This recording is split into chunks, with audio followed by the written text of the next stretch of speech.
आप सभी विद्यार्थियों का एक बार पुनः स्वागत है Subhash study centre YouTube channel पर। और आज के इस वीडियो में मैं लेकर के आया हूं क्लास 10th के छात्रों के लिए सामाजिक विज्ञान के ऐसे महत्वपूर्ण प्रश्न जो 2023 बोर्ड परीक्षा के लिए वेरी इंपॉर्टेंट हैं। और मैं अब आपको सामाजिक विज्ञान विषय में चैप्टर वाइज यानी प्रत्येक पाठ के जो वेरी इंपॉर्टेंट प्रश्न हैं, चाहे वो बहुविकल्पी हो या अति लघु उत्तरी हो या लघु उत्तरी हो या फिर विस्तृत उत्तरी हो, सभी से रिलेटेड वीडियो आपको प्रोवाइड कर दूंगा ताकि आप 2023 की बोर्ड परीक्षा में 70 में से 70 अंक बिल्कुल पक्के कर सकें। तो चलिए मैं आपको यहाँ से जो पहला पाठ है यूरोप में राष्ट्रवाद और इस पाठ के जितने भी महत्वपूर्ण प्रश्न हैं आज के इस वीडियो में मैं आपको कंप्लीट कराने वाला हूं। तो आप चैनल को यदि सब्सक्राइब ना किए हो तो सब्सक्राइब कर लें और साथ ही वीडियो को लाइक करने के साथ साथ अपने प्यारे प्यारे कमेंट भी करते रहें। तो यहां पर आप देख लीजिए इस पाठ का पहला प्रश्न क्या है जो कि वेरी इंपॉर्टेंट है और ये सभी प्रश्न बोर्ड परीक्षाओं में पूछे जा चुके हैं, इसीलिए मैं आज के इस वीडियो में आपको वेरी इंपॉर्टेंट प्रश्नों को ही बता रहा हूं। तो यहां पर पहला प्रश्न क्या है, गैरीबाल्डी संबंधित था। पहला विकल्प है इटली के एकीकरण से, दूसरा विकल्प है जर्मनी के एकीकरण से, तीसरा विकल्प है अमेरिका के स्वतंत्रता संग्राम से और चौथा विकल्प है रूस की राज्य क्रांति से। तो गैरीबाल्डी संबंधित था, इसमें से कौन सा विकल्प सही हो जाएगा? पहला ही विकल्प सही है, इटली के एकीकरण से गैरीबाल्डी संबंधित था। अगला प्रश्न है वेरी इंपॉर्टेंट, फ्रांस की क्रांति का तत्कालिक कारण क्या था? तो यहां पर पहला विकल्प है स्ट्रेट्स जर्नल का अधिवेशन, दूसरा विकल्प है दार्शनिकों की भूमिका, तीसरा विकल्प है आर्थिक तंगी और चौथा विकल्प है सम्राट की निरंकुशता। तो फ्रांस की क्रांति का तत्कालिक कारण क्या था? यहां से राइट आंसर क्या हो जाएगा? इस दिए गए विकल्प में से सही विकल्प कौन सा है? पहला ही विकल्प सही है, स्ट्रेट्स जर्नल का अधिवेशन फ्रांस की क्रांति का तत्कालिक कारण था। अगला है महत्वपूर्ण प्रश्न, महान दार्शनिक वॉल्टेयर ने किस देश की क्रांति को प्रभावित किया था? पहला विकल्प है अमेरिका, दूसरा विकल्प है इंग्लैंड, तीसरा विकल्प है रूस और चौथा विकल्प है यहां पर फ्रांस। तो उत्तर क्या हो जाएगा कि महान दार्शनिक वॉल्टेयर ने किस देश की क्रांति को प्रभावित किया था? उत्तर हो जाएगा इस प्रश्न का उत्तर हो जाएगा फ्रांस। चौथा विकल्प सही है, महान दार्शनिक वॉल्टेयर किस देश की क्रांति को प्रभावित किया था? राइट आंसर है फ्रांस की क्रांति को। अगला है महत्वपूर्ण प्रश्न, यंग इटली सोसाइटी का संस्थापक कौन था? यहां पर पहला विकल्प है गैरीबाल्डी, दूसरा विकल्प है बिस्मार्क, तीसरा विकल्प है कावूर और चौथा विकल्प है मेजनी। तो यंग इटली सोसाइटी का संस्थापक कौन था? इस प्रश्न का सही उत्तर क्या हो जाएगा? डी वाला ऑप्शन सही है, मेजनी। अगला है महत्वपूर्ण प्रश्न और यह तो कई बार बोर्ड परीक्षा में आ भी चुका है प्रश्न, फ्रांस की क्रांति कब हुई? यहां पर पहला विकल्प है 1788 ईस्वी में,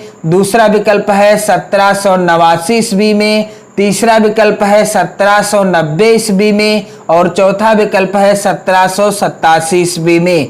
तो फ्रांस की क्रांति कब हुई? तो यहां पर इस प्रश्न का राइट आंसर क्या हो जाएगा? बी वाला ऑप्शन सही है, फ्रांस की क्रांति सन 1789 ईस्वी में हुई थी। अगला है प्रश्न यहां पर, नेपोलियन का संबंध किस देश से था? नेपोलियन का संबंध किस देश से था? तो यहां पर पहला विकल्प क्या है इस प्रश्न का? जर्मनी, दूसरा विकल्प है इटली, तीसरा विकल्प है फ्रांस और चौथा विकल्प है यहां पर इंग्लैंड। तो नेपोलियन बोनापार्ट का संबंध किस देश से था, अर्थात वह किस देश का रहने वाला था? तो यहां पर उत्तर क्या हो जाएगा इस प्रश्न का कि नेपोलियन का संबंध किस देश से था? फ्रांस देश से था। तीसरा वाला विकल्प सही हो जाएगा। नेपोलियन का संबंध किस देश से था? फ्रांस देश से था। अगला है प्रश्न, औद्योगिक क्रांति किस देश में प्रारंभ हुई? वेरी इंपॉर्टेंट प्रश्न है। यहाँ पर पहला विकल्प क्या है? अमेरिका, दूसरा विकल्प है रूस, तीसरा विकल्प है इंग्लैंड और चौथा विकल्प है चीन। तो औद्योगिक क्रांति किस देश में प्रारंभ हुई? तो यहाँ पर आप देख लीजिए, इस प्रश्न का उत्तर हो जाएगा सी वाला ऑप्शन सही है, यानी गा वाला विकल्प सही है, इंग्लैंड। औद्योगिक क्रांति किस देश में प्रारंभ हुई थी? उत्तर क्या हो जाएगा? इंग्लैंड देश में।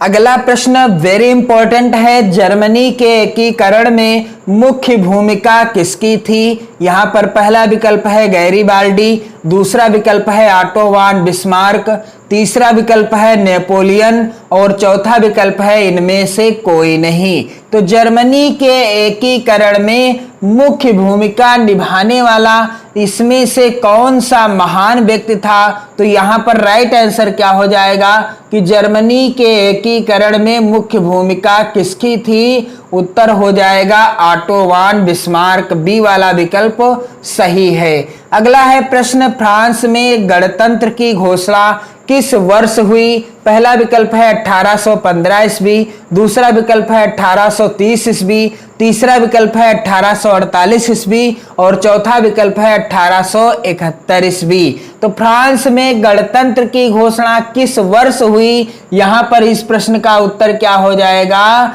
1848 ईस्वी में फ्रांस देश में गणतंत्र की स्थापना हो गई। अगला है महत्वपूर्ण प्रश्न, फ्रांस की क्रांति के दो परिणाम बताइए। और यह प्रश्न कई बार आया हुआ है बोर्ड परीक्षा में। पहला है यहाँ पर ऑस्ट्रिया का एकीकरण और दूसरा क्या है? फ्रांस में राजतंत्र के स्थान पर समाजवाद की स्थापना। फ्रांस में राजतंत्र के स्थान पर समाजवाद की स्थापना। तो ये दोनों कारण थे फ्रांस की क्रांति के। और अगला है प्रश्न यहाँ पर, राष्ट्रवाद का प्रारंभ किस देश से हुआ?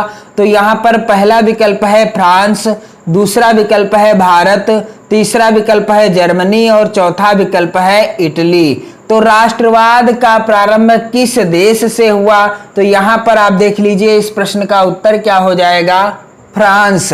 राइट आंसर क्या है? फ्रांस देश से राष्ट्रवाद का प्रारंभ हुआ था। और आपको मैं बताना चाहूंगा कि ये जो प्रश्न है 2023 बोर्ड परीक्षा के लिए अति महत्वपूर्ण है और आप इन प्रश्नों को नोट डाउन जरूर कर लीजिएगा। और मैं आपको इसी तरह से चैप्टर वाइज, जी हाँ, क्रमवार से वेरी इंपॉर्टेंट जो प्रश्न है आपकी बोर्ड परीक्षा 2023 के लिए सामाजिक विज्ञान के सभी से रिलेटेड वीडियो प्रोवाइड कराता रहूंगा। आप वीडियो को ज्यादा से ज्यादा मित्रों में शेयर कर दें और साथ ही आप चैनल के साथ जुड़कर 2023 बोर्ड परीक्षा की बेहतर तैयारी करना स्टार्ट कर दें। जय हिंद, जय भारत।